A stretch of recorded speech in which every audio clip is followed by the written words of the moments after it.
2025年的上海有超过200万女性未婚，比10年前暴涨了70%。在这座 GDP 突破4万亿的城市里，每5个女性中就有2个选择单身。她们学历高、收入稳、生活体面，却在婚姻市场上被标签化为剩女。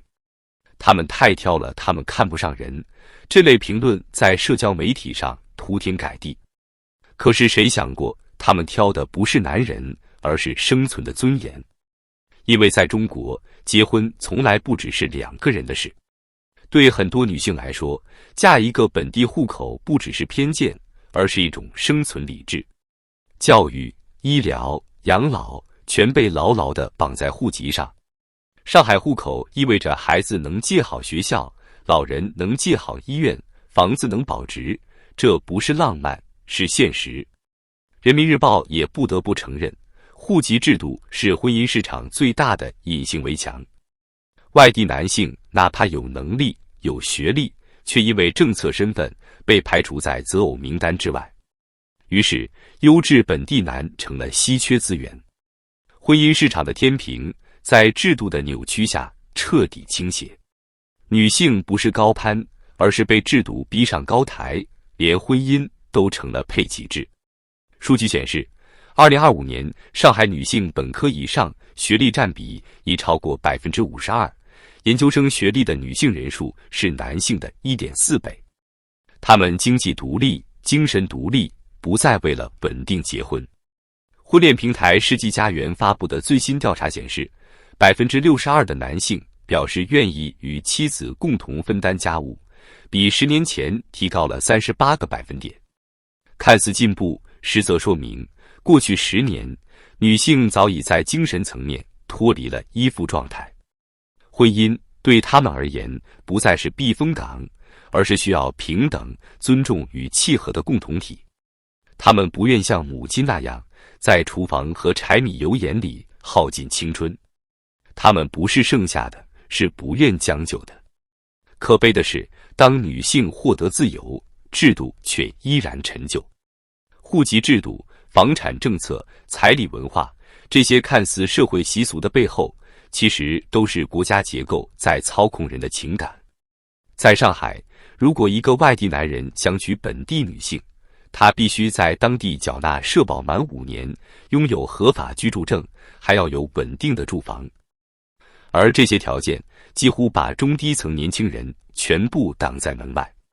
于是，爱情变成算计，婚姻变成投资。而女性在其中的理性选择却被嘲讽为拜金。这不是个人的问题，而是制度性压迫。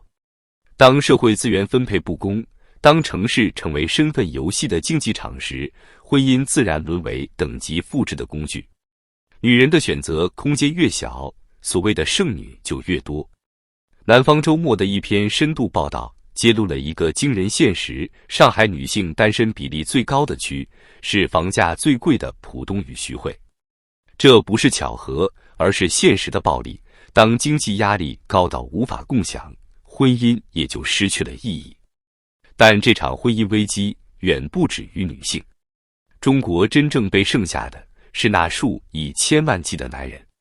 中国自1980年代推行计划生育政策，30多年间彻底扭曲了中国的人口结构。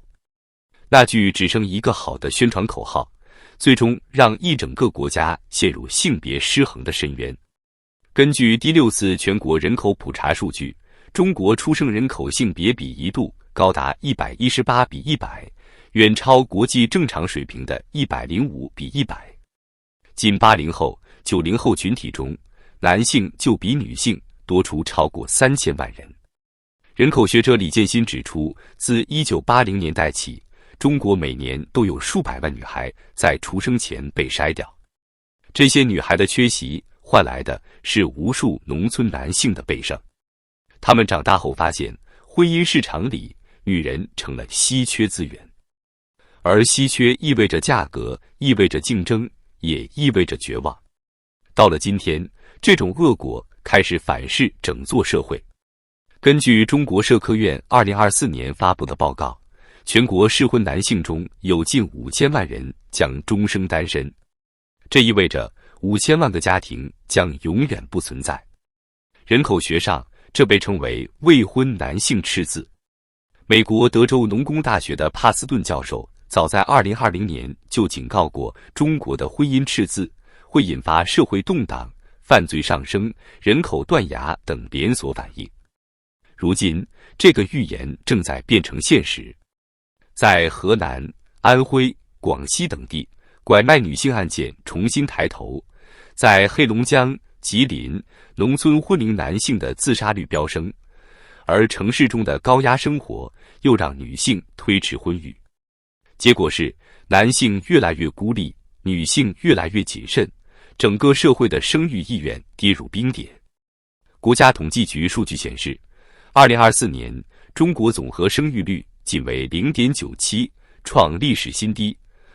而联合国预测，若持续低于 1.5， 中国人口将在本世纪末跌破5亿。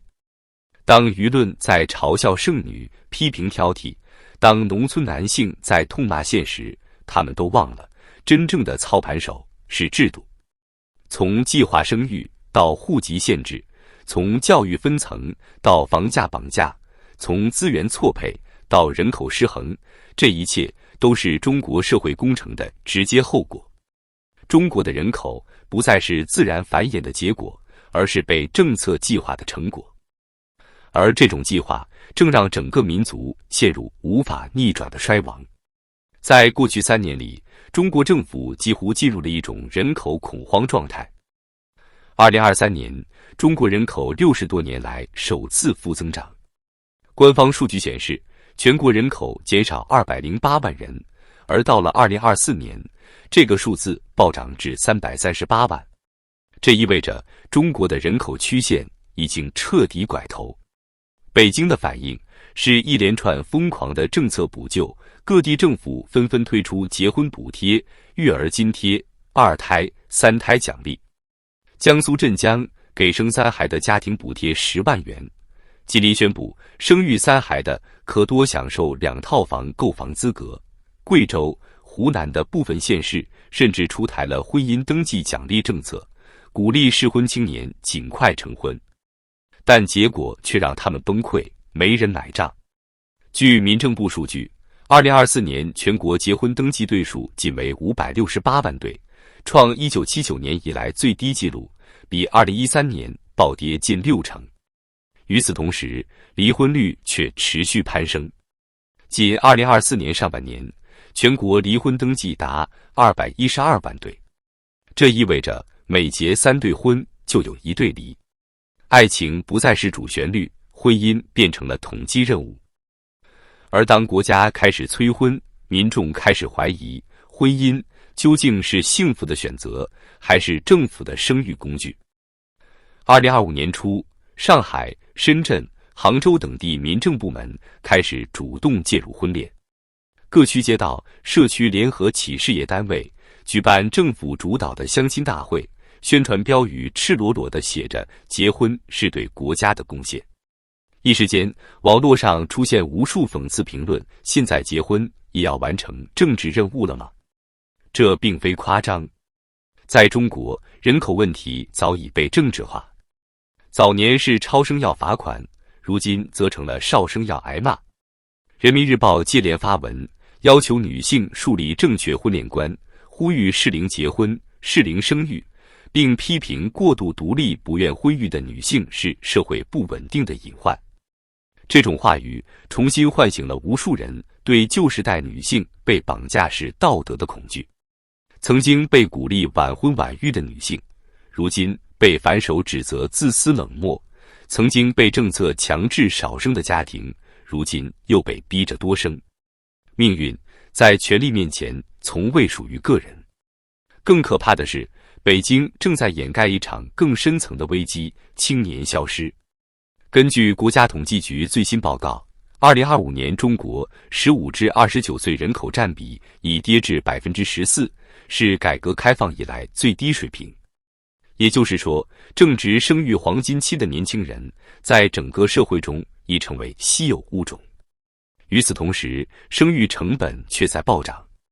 中国社会科学院调查显示，2024年养育一个孩子从出生到大学的平均成本已达66万元人民币，而在一线城市如北京、上海，这一数字飙升至200万元。换句话说，一个孩子的成本相当于一套小户型房，这还不包括精神代价。养不起也不想生，成为新一代年轻人的普遍态度。知乎上我为什么不结婚的话题阅读量超过 3.8 亿次，微博上丁克不丧成为流量热词。这是国家机器无法控制的精神反抗。剩女的存在是社会焦虑的镜子，她们的独立、自尊和清醒照出了这个国家最深的裂缝。当政府把婚姻当成生育任务，把女人当成生产工具，把爱情当成政治资源，女性的选择变成了抗议。她们选择不婚，不是冷漠，而是拒绝被剥夺。数据显示，上海女性就业率为 78%， 远高于全国平均的 61%。她们不仅是经济的支柱，也是文化的风向标。可在现实中，她们依然要面对职场歧视、生育惩罚、住房歧视、舆论羞辱。中国妇女研究中心2025年报告指出，女性升职机会比男性低 43%， 而未婚未育女性被拒聘比例高达 67%。社会在一边喊着鼓励生育，一边又把女性推向职场的边缘。这不是人口问题，而是性别政治问题。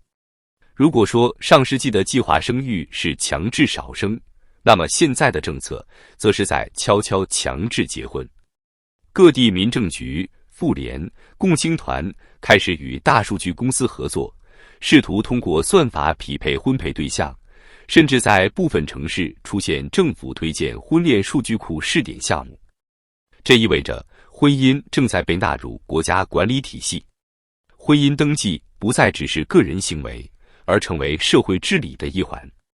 未来甚至可能出现生育配额制或婚姻激励积分制，这是另一种形式的社会控制。在人口恐慌的阴影下，国家正在重新掌控谁可以爱，谁必须生。而这正是计划生育悲剧的延续。更令人绝望的是，北京似乎不愿承认这场危机的根源。他们宁可修改数据，也不愿面对真相。官方称2024年新生儿为790万，但联合国人口司的估算为710万。两者之间的差距不只是统计误差，而是政治化数据的必然产物。在中国，人口不只是人口，而是政绩；婚姻不只是婚姻，而是稳定；而女性不只是女性，而是国家机器中的变量。当个体被制度吞噬，当人被迫为政策活着，这个社会的人性就开始崩坏。爱情不是政治的附属品，婚姻不是国家的工具，生育不是计划的任务。在被计划的中国，剩下的不是女人，而是人性。